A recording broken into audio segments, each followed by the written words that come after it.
Good afternoon, ladies and gentlemen. It's this afternoon for me.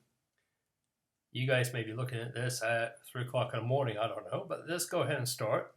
We'll start my chapter notes, make sure I'm on my pen, and we're going to talk about moles and the concept of moles and the definition of moles. And so this chapter,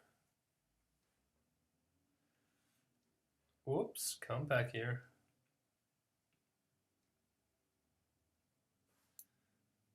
And let's try this again. All right. There we are.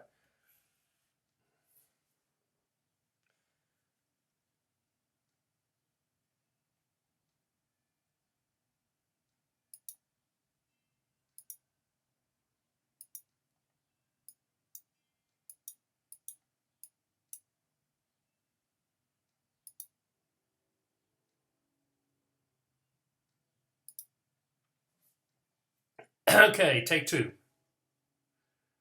Ladies and gentlemen, good afternoon. Today we're going to talk about the concept of moles and what we do with moles.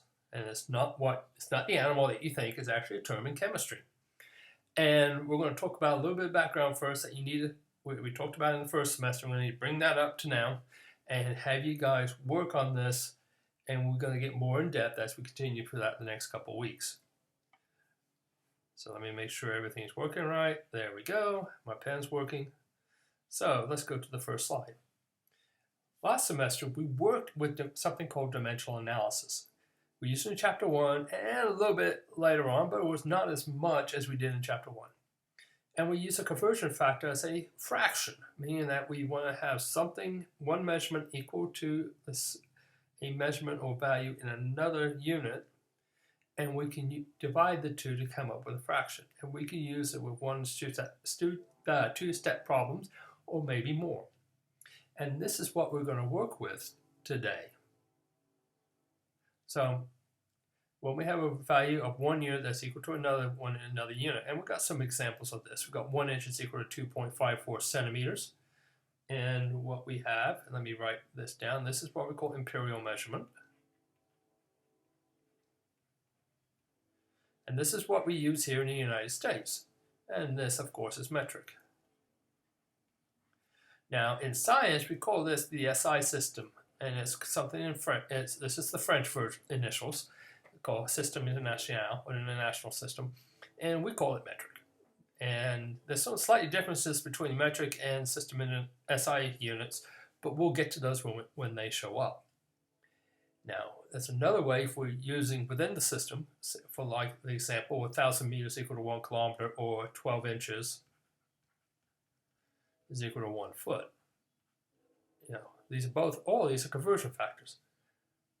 And what we do with the conversion factor is we take, say, 1 foot, and we divide both sides by 1 foot.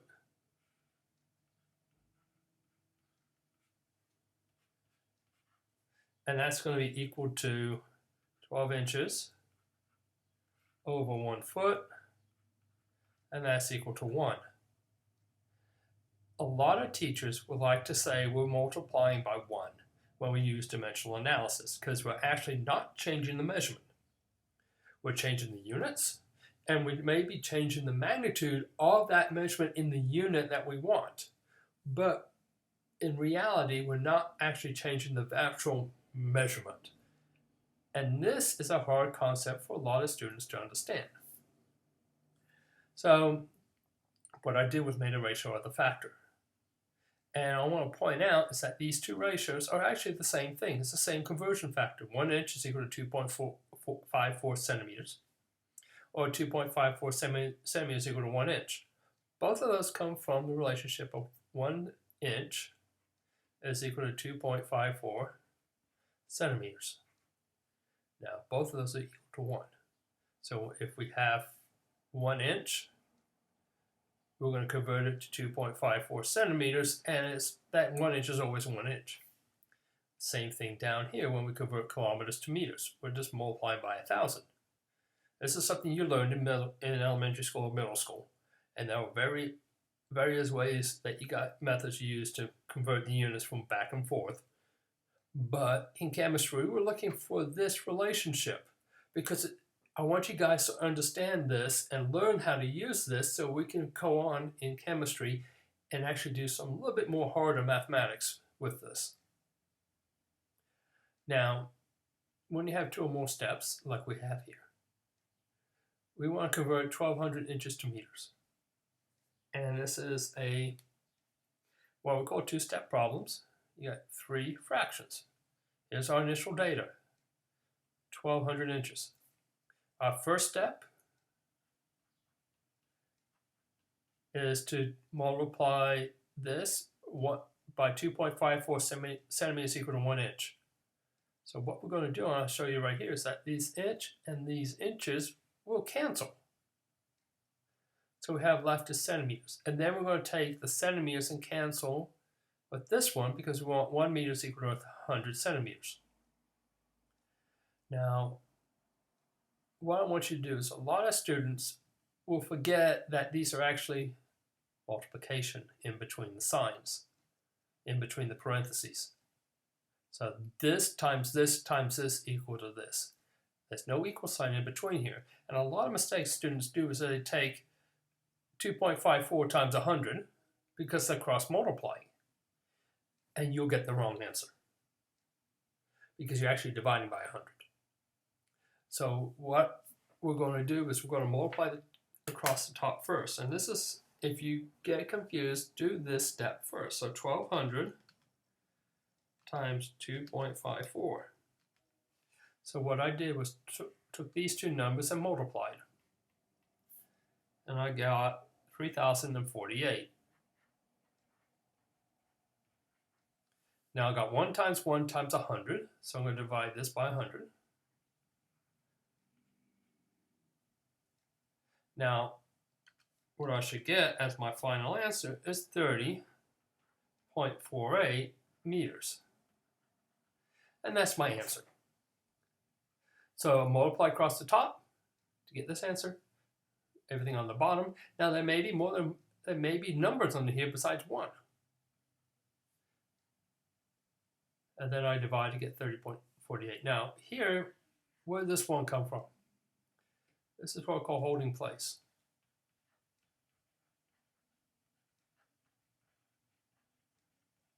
Because what will happen is, if I don't put this one here, many students will put 1200 and then write it like this, 1200 inches. Then they go like this, and they go 2.54 centimeters is to 1 inch. Then they take 2.54 divided by 1200. A common mistake with some students. This is supposed to be up here. And that's why I'm kind of stressing all these mistakes. What people can do, and which I don't want you to do. Now, how we measure chemicals, this is going to be important because what we want to do in the labs is actually measure chemicals, and we usually do it by mass or volume. And when we talk about this note, when we actually putting stuff into a reaction vessel, into a beaker or to a flask, and we have a reaction occur, what's important in the reaction is the number of molecules and the number of atoms, not the mass. If I have oxygen and nitrogen, they have different masses, but they're going to react, so they may react the same way or something. So what we want to do is figure out a way to count that is a little bit easier than counting each molecule. And so what we're going to do is we got to convert, because by definition a mole is 6.02 times 10 to the 23rd objects. Or if you use a calculator, 6.02 e to the 23rd. This is a huge number. We can't count that many. But a mole is actually a number. 1,000 cars, 1,000 is a number. It's equal to 1,000.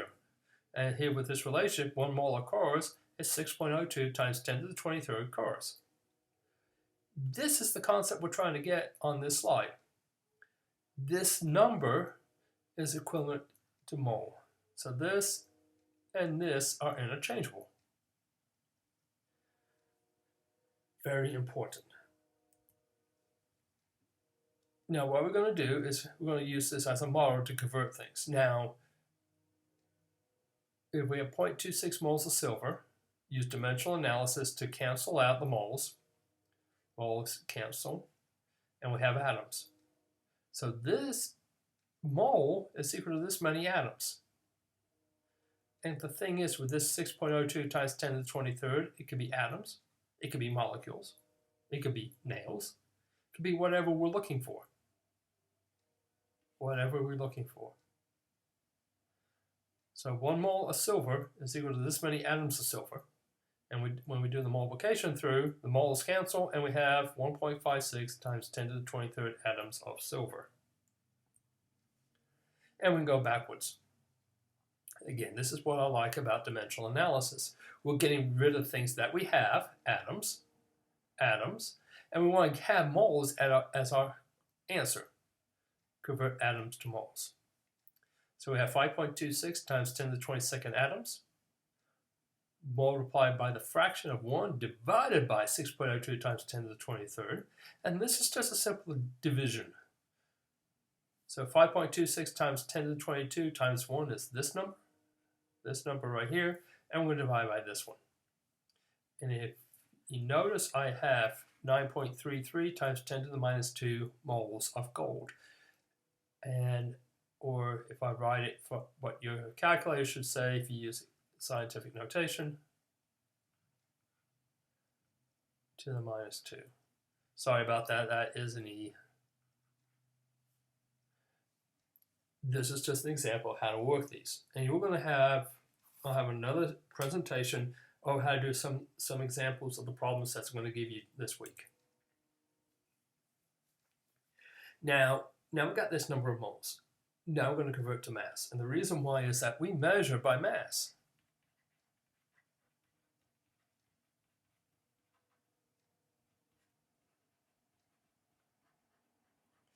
And here's the thing is that a lot of companies, a lot of manufacturers bring things in not based on the number of items they have, but by mass. Lumberyards, people, they want to buy nails. They buy it by the weight and distribute by the weight. We always buy a 1 pound of nails. So the boxes, if you look at the masses, are usually about a pound or half pound. Or sometimes you get 3 pounds of nails. The number of nails in there will vary. It may be 1,000, maybe 1,002, maybe 998. But a lot of places measure by mass because it's easier.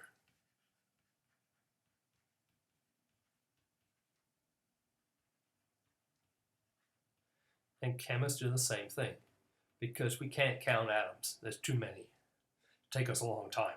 But we can weigh out 50 grams. We can weigh out 100 grams. And that's what we like to do. Now, how we do this is that we're going to talk about the average atomic weight of an element. The average atomic weight is what we have on the periodic table. So 1 atom of carbon is equal to 12.011 AMUs, or Daltons of mass. This is average because remember, not only do we have carbon 12, but we also got carbon 13 and carbon 14, and this drives up this fraction up a little bit. Most of what we have is carbon 12. Carbon 13 and 14 is a little bit. But the periodic table also tells you the mass of 1 mole of the element. So 1 mole of carbon is equal to 12.011 grams of carbon, and this is important. So when we look at the periodic table, 1 mole of carbon, that number 12.01 is how much moles is the mass of 1 mole of carbon. So if I need 3.25 moles of carbon for my reaction, I need to weigh out 39 grams, and this is how it works. Here's my 3.25 moles of carbon multiplied by the fraction, 12.011 grams of carbon to 1 mole.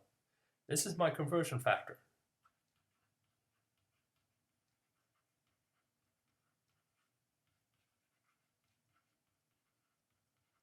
So when we have this fraction, 3.25, multiply across by 12.011 grams of carbon, these moles of carbon will cancel because this is in the numerator, this is in the denominator. This is not cross multiplying, we're just canceling out. See, here's my equal sign right here. So what I have left is grams of carbon. That's what I'm looking for. So my answer is going to be 39 grams of carbon, 39.0. So here's some examples. How many moles are in 32.5 grams of carbon? Excuse me, grams of iron. I can't even read what I'm looking for. So what we do is we draw this, and we need grams on the bottom. So 1 mole of iron is equal to so many grams. And honestly, I forgot my periodic table. So let me grab another one from you guys.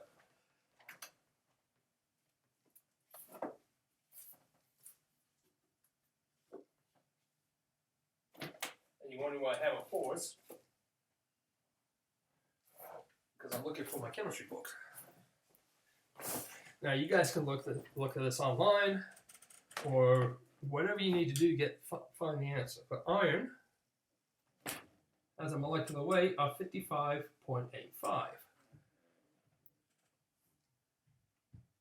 So 55.85 grams of iron is equal to 1 mole of iron. So we take that 32.5.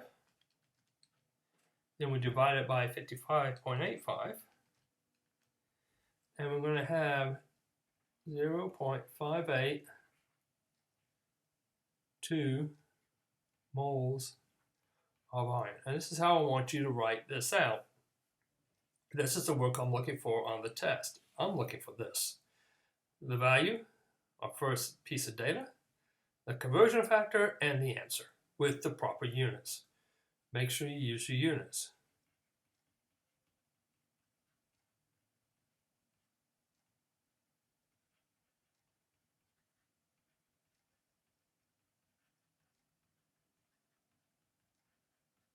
And whoops, that should be present. Now, here's another example. 2.15 moles of sodium. I'll put it over 1. Actually, this guy should be over 1. I want a whole place, because what I'm going to do is divide. So 1 mole is on the bottom. I want to get rid of the moles. And sodium is going to have a atomic molar mass of 22.99. 22.99 grams of Na. So take the 22.99, and I'm going to multiply across first. So multiply by 2.15, then divide by, oh, I got 2 1s. So what I have in my calculator is the answer, which is going to be 49.4 grams. Now, how do I know to round up? Because if you look on your calculator, it's going to have a lot. I've got about 4 decimal places. Usually we like to have about 3 or 4 digits in our answer. Don't give me 6 or 7. 3 or 4 is fine. And that's all I need. And that is the end of the show. So tomorrow, whoops. I'm going to discard that. I'm going to say that is it for the end of the day. And my next lecture is going to go over a couple of the assignments that we're going to cover for today. Thank you, guys.